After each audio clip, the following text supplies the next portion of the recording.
ભાવનગરમાં ધારાશાસ્ત્રી પર કરાયેલ હુમલાના પગલે વકીલોએ કર્યા સૂત્રોચ્ચાર। 2 દિવસ પૂર્વે કોર્ટથી બાઇક પર ઘર તરફ જઈ રહેલ જુનિયર વકીલ મિત્રાજસિંહ જાડેજા પર થયો હતો હુમલો। બાઇક ટકરાવ થતાં અજાણ્યા શખ્સો દ્વારા મિત્રાજસિંહ જાડેજા પર પાઇપ વડે હુમલો કરી ઈજા પહોંચાડી હતી, જે બાબતે પોલીસ દ્વારા સામસામી બંને પક્ષે ફરિયાદ નોંધાવવામાં આવી છે, જેમાં જુનિયર વકીલ મિત્રાજસિંહ જાડેજા સામે લૂંટની ફરિયાદ નોંધાતા વકીલ મંડળે વિરોધ નોંધાવ્યો। વકીલોએ મિત્રાજસિંહ જાડેજા પર કરાયેલ હુમલાના સંદર્ભે સૂત્રોચ્ચાર કર્યા। વકીલોએ કોર્ટ કાર્યવાહીથી અળગા રહી આઈજી ઓફિસે પહોંચીને રજૂઆત કરી।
ભાવનગર બાર એસોસિએશન પ્રમુખ મારી સાથે છે, ક્રિમિનલ બાર એસોસિએશનના પ્રમુખ ભાઈ શ્રી અનિલસિંહ જાડેજા અને મારી સાથે બીજા અમારા એસોસિએશનના પ્રમુખ છે કીર્તિભાઈ શુક્લ, ભાઈ શ્રી હિમાંશુભાઈ જોશી અને બધા હોદ્દેદારો અમે છીએ।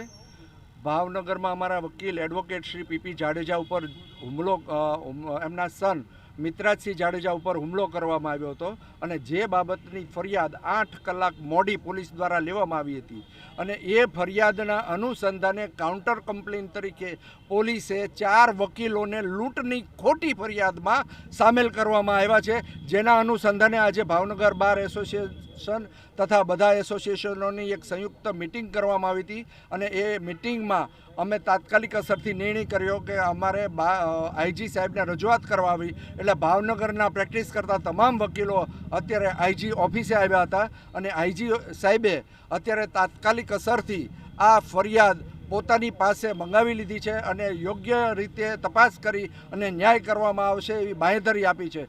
અત્યારે માત્ર એવો ઉલ્લેખ કરવો છે કે આ ભાવનગરમાં ગુનેગારોનું દિન પ્રતિદિન ત્રાસ વધતો જાય છે અને ફરિયાદી છે એને તોહમતદાર બનાવી દેવામાં આવે છે।